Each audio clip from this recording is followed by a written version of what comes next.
folks! Welcome back to our channel. Today, we've got some alarming news about the water you might be drinking. The Environmental Protection Agency, or EPA, recently released data that has sent shockwaves through communities across the U.S. I'm John Abraham, and you're watching iNewsU. Let's dive into the details. Imagine this toxic, forever chemicals lurking in your drinking water. Well, it's not just a hypothetical scenario. According to the latest EPA data, more than 25% of public drinking water systems have been contaminated with PFAS, or per- and polyfluorinated alkyl substances. These are persistent, virtually indestructible chemicals that have found their way into the water supplies of over 46 million people.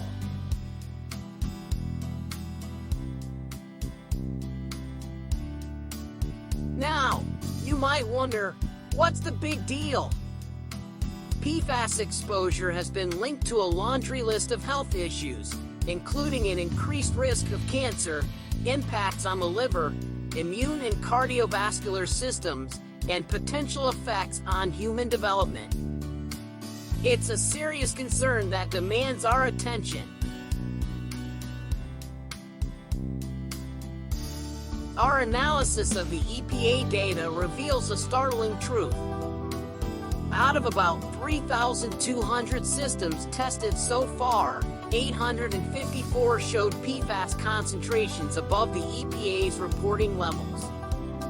That's almost 27%, and it's an increase from the data released in August. This means these harmful chemicals have made their way into water systems across nearly every state, affecting both large cities and smaller communities.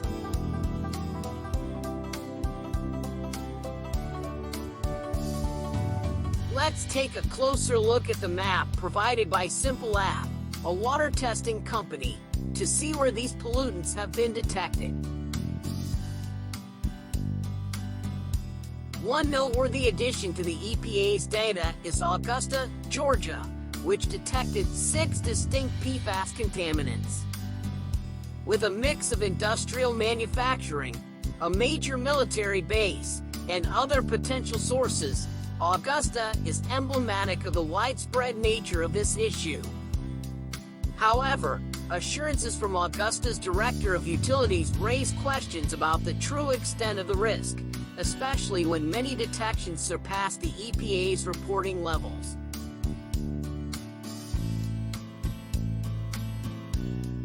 So, what's the solution?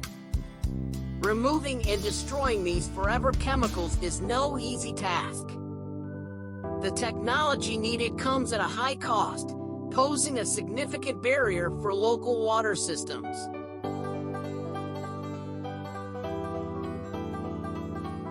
Even major cities like Atlanta, Houston, and San Antonio are grappling with the financial burden of upgrading their treatment processes to meet potential new regulations.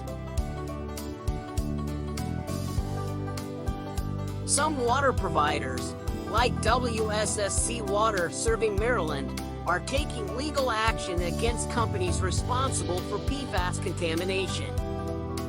They argue that these entities should bear the financial responsibility of removing these substances from water and wastewater. It's a legal battle that highlights the urgency of holding polluters accountable.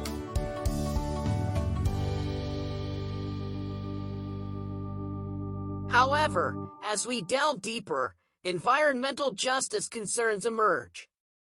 Private well owners, often from less wealthy or minority populations, may bear the brunt of pollution.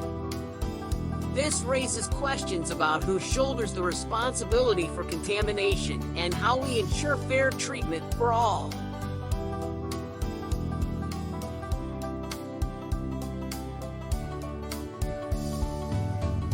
Now, the big question: how can you protect yourself? The EPA recommends reaching out to your local water provider to understand their efforts in mitigating PFAS contamination. Additionally, installing in-home filtration systems with proven efficacy, such as activated carbon or reverse osmosis systems, could be a game changer.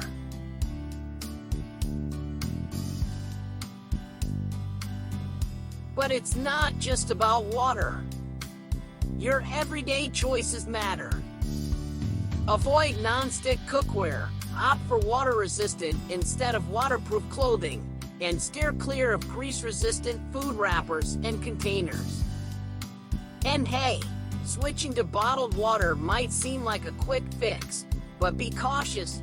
Bottled water isn't always regulated and could also contain PFAS.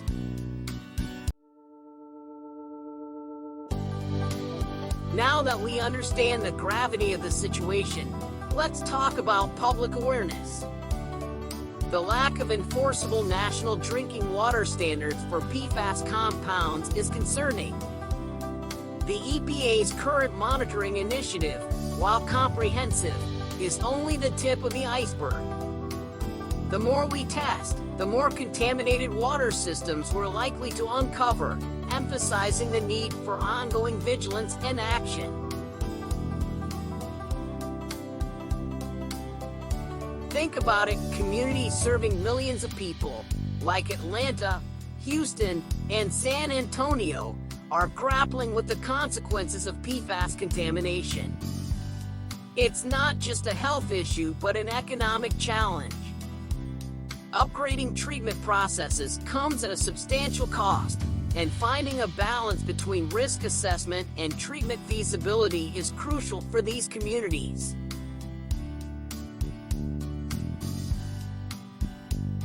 The impact doesn't stop with water alone. Take Augusta, for instance, where residue from the sewage treatment plant is used as fertilizer on farm fields. This raises concerns about the contamination of food crops and, subsequently, our food supply. The lack of penalties for such practices is a stark reminder that addressing PFAS contamination requires a comprehensive approach.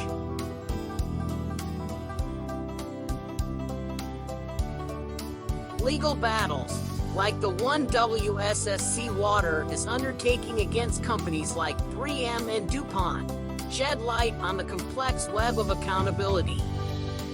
Holding polluters responsible is a step in the right direction, but the road ahead involves navigating intricate legal landscapes and ensuring that those who contribute to the problem also contribute to the solution. As individuals, we also play a crucial role in minimizing PFAS exposure. Getting your drinking water tested is a proactive step. If cost is a barrier, explore options for free or low-cost in-home filtration systems, especially for low-income households. Remember, people relying on private wells, which are not regulated in the U.S., should reach out to their state health department for testing options.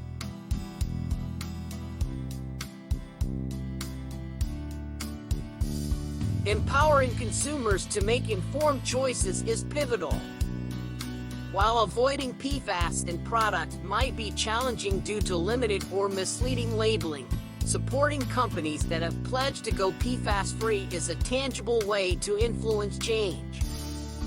Organizations like the Green Science Policy Institute and the Environmental Working Group provide lists of products without harmful chemicals, giving consumers the leverage to make healthier choices.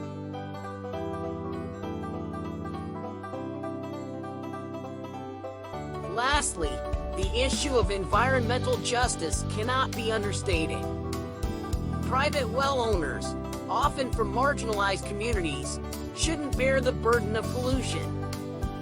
Advocacy for fair treatment and equitable solutions must be at the forefront of our efforts to address PFAS contamination. As we wrap up today's in-depth exploration of the PFAS crisis in our drinking water, it's clear that this issue goes beyond mere contamination statistics. It's a complex web of environmental, health, economic, and justice considerations that demand our attention. The data from the EPA is not just numbers on a map, it's a call to action.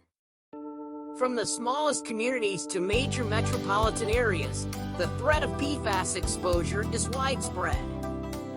It's not just a concern for today, it's a challenge that will shape the quality of our water and the health of our communities for years to come.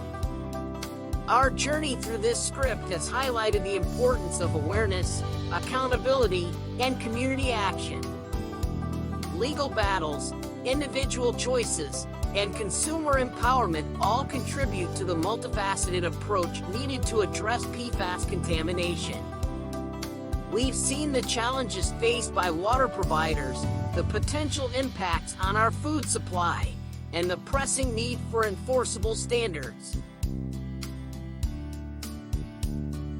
As you go about your day, consider the water you drink, the choices you make, and the power you have to contribute to a solution. Share this information with friends and family, stay informed, and advocate for the changes our communities need. Remember, every drop of water in the Rose Bowl matters. So, let's collectively work towards a future where safe, clean water is a right for everyone, not just a privilege for a fortunate few. Thank you for joining us on this important journey. If you found this information valuable, don't forget to like, share, and subscribe. Your engagement can make a difference. I'm John Abraham, signing off, urging you to stay informed, stay engaged, and be a part of the solution. Together, we can create a world where our water is truly safe and forever chemicals are a thing of the past. Until next time, take care.